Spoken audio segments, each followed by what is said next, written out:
Oh, yeah, there we go. That's me. Yeah? Not bad? This is actually a 10-year-old photo. So, um, all right. So I'm going to talk to you about growth, and I'm going to talk to you about what I've learned about growth and juxtaposing growth and DevRel over the past, I don't know, 15 years or so. TLDR. So I'm going to walk you through a few things today. We're going to start with kind of acknowledging the ick behind measuring some of the things that we're doing. We're going to have a little bit of a catharsis moment up here, right? We're going to talk about how data is more than just numbers. I promised you that in the abstract, so we're going to cover that. And I'm going to talk to you a little bit about what I've seen in terms of leverage that you can get from adjacent disciplines to DevRel. I've done a whole bunch of things in my career, and I'm going to try and pull a little bit of that into this conversation. And then we're actually going to get into the meat of measuring, what matters or what I think matters. Hopefully some of it is new. If it isn't, at least it's validating. And then we'll talk about metrics scaffolding, right? I'm not going to give you a framework. I think that's a little heavy-handed, but kind of a getting started point. So, actually, before I do that, let me get to know you guys. Let's see. Who am I talking to? Okay. So how many people here in the room are running a DevRel team? Okay, cool. Yes. All right. How many of you are, whether or not you're running a team or not, how many of you are interfacing directly with someone who's breathing down your neck about, metrics and value? There we go. Yes. Okay, great. How many of you are kind of new to thinking about measuring the work that you're doing and thinking about it for the first time? Great. Okay. All right. So kind of like, a decent mix, but I'd say most of you have probably somewhere along this journey. You've already kind of put some thought into this, right? All right. So I think let's do this a little bit more like a conversation then. But first, a little bit of a obligatory why you should listen to me portion of the talk. So I kind of have a history of measuring squishy things about developers. In a past life, I was a researcher. So I used to study open source software and squishy things about open source software like people and conflict. Um, and the fun part about my PhD was trying to turn that into numbers. Like, how do you measure that? How do you go in front of your dissertation committee and justify that? I've been doing this for a long time. I'm kind of a dinosaur standing up here. Everyone's here talking about AI. I remember when Microsoft was still suing Linux, right? And you remember that? That was a while ago, right? We've come a long way since then. All right. Uh, I was also at GitHub when this happened. Um, so we've come a long way since Microsoft was suing Linux. Now, they're kind of a bastion for open source after the GitHub acquisition and kind of a model for how to do that in the industry as well. So I was really lucky to see that. And I was on a data team at the time. So I learned a lot about kind of how to think about the impact something of that amount of like brand visibility and value has on your community. So we spent a lot of time thinking about measuring the impact of this acquisition. Let's see, what else have I done? Oh yeah. A little bit after that, I was at DBT Labs, and then we built a developer hub. And actually, this is one of the things that a previous speaker just talked about, right? AI search on docs. So we put docs and a bunch of other things all on one platform, all your community resources, and put AI search over that. I was also a Streamlit for a while, running open source and go to market. Generally, we started to build a growth engine there, and now I'm at Snowflake. And what I do is Snowflake is a much bigger DevRel team than I think most people are used to. So we have an actual dedicated DevRel function. We have a community function that does all the events and things, and they do like hundreds of events, tens of thousands of developers every year. And I have a fun job of thinking about the platform that underpins all of that. So think like super big events, think like, annual conferences, biannual conferences, all of our kind of developer channels, content resources, things like that. I have a program management team. And we also have a bunch of folks who are either ex-DevRel or ex-growth marketing who think about weaving all of that into campaigns. So we've had the opportunity to kind of grow and think and be a little bit more data driven. So, okay. So that's me. All right. This is the catharsis part of the talk. Right? So, let's agree that we all kind of hate this, right? We're in the we're talking about measurement of something that feels immeasurable, right? And that feels wrong somehow. Like we're in the business of vibes, right? Like vibes are the output of the work that we do, right? So how do you measure vibes? Like how do you go out and say like, yeah, I got like lots of great vibes and here's a number, right? Like people felt good after anything that I did. Um, like, that intrinsic value is really hard to put a finger on. But I think there's an interesting parallel from, AI research that I kinda wanna leave y'all with. There's a really great paper, and I can, tweet or link in the link, if folks want, but it's at bench.mark.org/blog, and it's basically a paper that quantifies vibes for AI, right? So there's a bunch of researchers who figured out how to use AI to check other AI for vibes, right? It's like we know that when we write and when we produce AI, the thing that we care like we do vibe tests, right? Vibe checks, right? Does it kind of make sense? Does it say the thing that I want it to say? Like what's a vibe check? A vibe check is like, all right, this is a cool this graphic was generated by AI in case you can't tell, right? Like look at this. Look at this. What are these words? Right? Um, right? But it's not accurate, but it passes the vibe check maybe for this event. At least I hope you think it passes the vibe check for this event, right? It's kind of getting at the feeling of what we're trying to communicate here, right? So that's kind of what this paper is trying to do, right? It's trying to quantify and it's trying to use AI to check for and reproduce, evaluate those vibes, right? And I think I'm not an AI researcher, so I'm gonna like dumb this down to my level. Uh, the way that I understand the work that they're doing is they're essentially using a panel of AI agents to do this, right? So basically, talk to lots of AI agents and see if they agree. How much do they agree? How little do they agree? Right? And that's kind of your data point. And then what do they agree on? So I think it's an interesting metaphor. And it's kind of going to underpin a lot of what I talk about for the rest of the session because actually, a lot of measuring vibes is about talking to people, is about talking to someone else, and then kind of stringing all those things together. And the more you do that, the better the story that comes out of that. So we'll see a couple of examples in a bit, but that's kind of the idea. Am I making sense? Yeah. Okay. Cool. All right. All right. AI did not make the slide. It's not that pretty. So, I told you this talk was about measurement, but I'm gonna be up here and say, data is more than numbers. And so there's a couple of things that I've learned in my career that I think are really useful to think about when we think about measurement. So I think a lot of times when people are like, "Hey, yeah, okay, my leadership team is breathing down my neck. I need to go and measure a bunch of things. The first thing we do is, all right, let's go build a dashboard. Let's go define like a thing that we want to do. Let's go measure some things. But the thing is that sometimes that's premature, right? Sometimes what you actually want is harder to measure, like we just talked about. So there's kind of three things that I want y'all to think about as you're thinking about uh, gathering more data.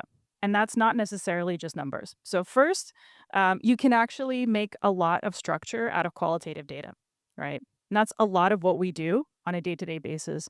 Did you host a user group or maybe you spoke at a user group? Write down what you did, write down who you talked to, write down what the lessons were, right? Can you document like a n number of conversations that you're having every week in like a Notion database or something, right? Point out some of those trends if you can. Then you can make whatever structure you use discoverable. So if you have a database of a bunch of meetups that you went to, is it easy for other people to find it? right? If you're using Notion, put it into a database. If you're using Google Docs, cross-reference and cross-link to those things. Like, make it so super easy to find those things. And then, like, yes, I'm a dinosaur. So uh that's what I've done in my career. But now there's AI, right? So imagine you have all of this context, right? You've been writing all of this down, plug it into, you know, ask an LLM to kind of summarize that for you. Suddenly you have some trends, right? Suddenly you have some interesting insights. Um the other thing you could do is there's a fine line between qualitative data and quantitative data when it comes to surveys, right? So, like, we often want to know a lot of information about who we're talking to. Like this morning, right? I'm like, who am I talking to in this audience? But it's a lot of work to put together a survey, especially if you're on a shoestring budget, right? If you have a team that's really small, you got a lot of things to do. You got a lot of people to get out in front of. The thing is, it's actually okay to do things that are smaller than that. You can run a Discord survey. It doesn't have to take 3 quarters for you to plan, right? One of the most insightful things that I've ever done was I asked a question in a Slack group, a really big Slack group. And I still reference that question to this day. This is like maybe 4 years ago, right? I really wanted to know at the time I was running a data community at DBT Labs, and I really wanted to know kind of who was in there and, what people's reporting structures were, like who did data leaders report to? And the answer really surprised me, right? In that community, people reported to engineering. I thought it would be like product. I thought it might be like a, CIO or something like that, but it's actually engineering. So it was like, right? Head exploding. But that's been relevant till today, right? And so, like, don't get stuck on big structure stuff, right? Just go out and try stuff. Is kind of point number one. Point number two. You can be a lot more proactive about your storytelling if the thing that you're worried about is people breathing down your neck. So lead the story rather than reacting to someone else's narrative as much as you can, right?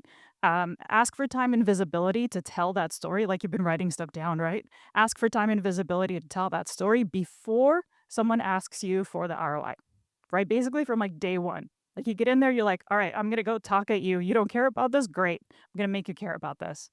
Um, and then the last thing is, think about aligning your narrative with the business, right? Like, what is the one critical thing that represents what your users do, right? If you're working for a SaaS company, for instance, right? Maybe most of us are. Is it some form of active user base, right? Like, monthly active, weekly active, really doesn't matter. Just like pick one, align yourself to that, and think about and start watching that metric, right? How does it move over time? Are you looking at it at least weekly? Do you spot trends? Was there a spike after something? Can you figure out what it is? Right. So becoming the expert on that puts you in a position to lead the conversation rather than trying to back into how the thing that I'm doing moves that number. Right. If you're the person who understands how that number works. So, all right, let's see. Um, you're going to see, I think, a lot of this over the day. I snooped on other people's slides. I think you're gonna see a lot of variations of this. This is one that I like, and because this is what I've done. Um, but I think that ideally, if you're interested in thinking more about growth and leveraging DevRel as a growth engine, then you're kind of thinking somewhere in between these three circles, right? So what does that mean? Um, Growth marketing, you're thinking about funnels, you're thinking about campaign tracking, you're thinking about attribution. I think you're gonna hear a bunch about these things later on. Um, but growth marketing is very often a kind of sales led or like classic enterprise motion. And the thing that I'm learning, disclaimer, I'm at a big company named Snowflake, right? We have a really big, very effective, like actually excellent sales motion. The thing that I'm learning is you don't need to be scared of that or try to distance yourself from that. It can actually be extremely complementary if you work in a way that funnels that, right? So, for example, some stuff we're doing at Snowflake look like we've got a trial onboarding flow that drops people into a Salesforce database, and then someone reaches out to them. But we can also augment the emails that people receive with really nice developer content, right? We can make that really pretty for folks, we can make that really accessible. We can personalize that a lot, and create more leverage from the things that we've already done on the DevRel team, right? So that's kind of one example. All right, let's see. And then the other side of that is product-led growth, right? PLG. So um, think about kind of your sales stuff over there, and then the product-led growth stuff. So that's when kind of the product sells itself, right? When you're signing up and you're not really talking to a human, and you're like, great, cool, amazing, love this thing. Um, Here are your metrics that you're usually thinking about. You're thinking about in cohorts, you're thinking about in terms of like activation, adoption, you're thinking about time to value. But where DevRel and product led growth motions intersect in really interesting ways, I think are helping the business refine the aha moment for developers who are adopting your product, right? Because you're there every day. Like you're seeing people kind of struggle, you're seeing the kind of questions people are asking. So what do you know about what causes people to go, "Oh my god, I love this stuff." And how can you help the business think about quantifying that? How can you help the business move people along that journey a little bit more, right? That's actually where you plug in. That's where you can show a lot of value. Um, Another example of how we've done this, let's see. When I was at DBT Labs, we actually updated the getting started tutorial. It was very opinionated, but it was opinionated a little bit too early in the journey. So we updated it and we kind of changed what the aha moment was based on what we understood from the community. We went from explaining for folks, I don't know how much context to go into. So we went from explaining what a common table expression is and how to like restructure your SQL to how to go and take your code into production, essentially, right? Because whatever you're productizing is the aha moment, right? When are you collaborating with people? That's the aha moment, right? When are you pulling other people into the process? That's your aha moment. So we updated our materials to reference that, and surprise, it led to better onboarding. Then finally, community-led growth, right? The other thing that you can pull from is, um, let's see, community-led growth is things like network effects. So, enabling others to talk about you on the behalf of the company, right? Um, Here you're thinking about depth of engagement. You're actually thinking about how to get more folks into this process, right? So you and DevRel are talking to people all the time who are extremely technical and maybe extremely engaged, right? So you're probably interfacing with the super users of the future of the company. And you are in the position to bring them closer into the orbit. So even if you're not running a community team directly, maybe you're partnering with them, you're actually seeding or you can help seed those engines. All right. All right. So let's see. We got about 5 minutes left. That's good. Let's walk through. It's the meat of the stuff. Measuring what matters. All right. So um, there's 4 buckets here. Gonna actually click through them since we don't have a lot of time. I also used AI for this slide. Can you tell what's happening there? Right. It's trying its best to stay in the same theme, right? But it's kind of devolving over time. Like I asked it to be pixelated, and then it's kind of getting less and less pixelated over time. Uh, but hey, it actually did a pretty decent job. Okay, so this is a funnel, right? This is organized as a funnel. You probably recognize this. Um, but I'm just going to tell you a couple of things about this funnel that I've learned that might be useful. So, um, I think when people start to measure the impact of DevRel and the work that we do, we often start here at content and channel performance, right? That's the easiest one. It's the one that's most accessible to us.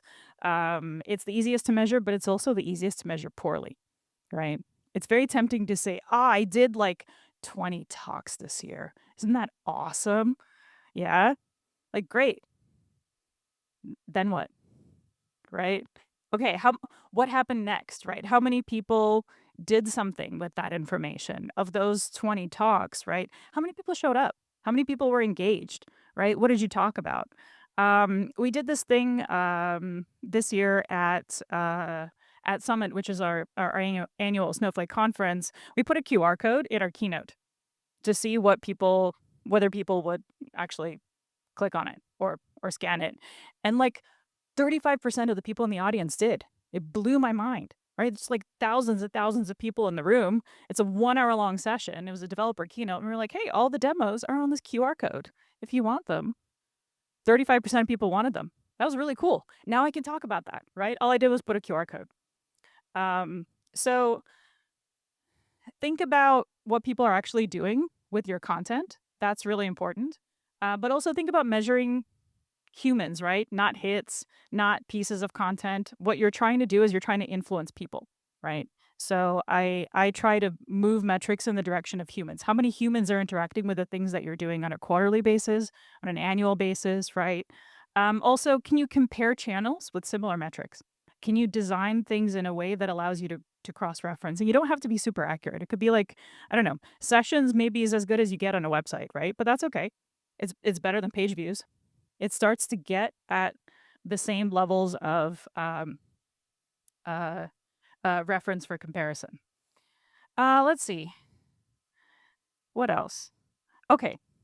So, Anna, all right. I buy what you're saying, but what if I just don't have like good telemetry? I can't really measure anything. Lots of pieces of the journey are poorly instrumented, right? Um, can you talk to people? How often do you talk to people? Can you write down what you're talking about?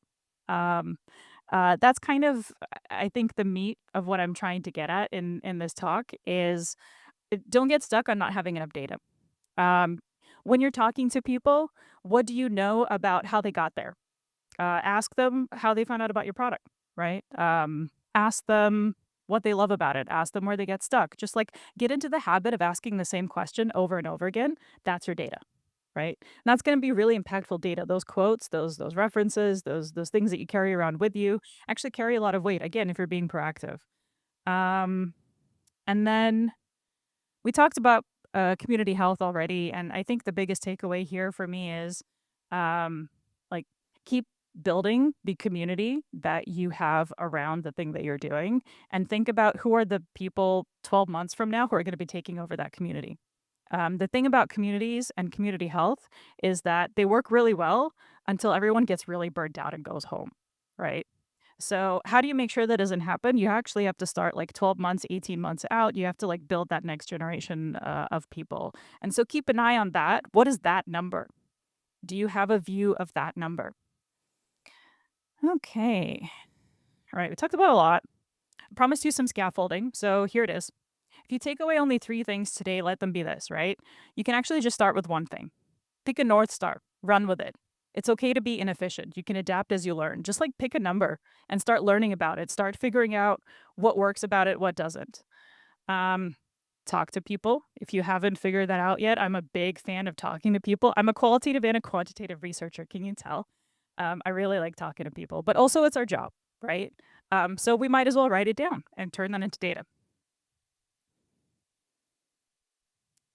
And then drive the story, right? So share your wins early, often, ideally before people ask you for them. Consistent wins are the things that buy you capital to drive perception of the thing that you're doing. So stay in the driver's seat and good luck. That's all I got. Thanks.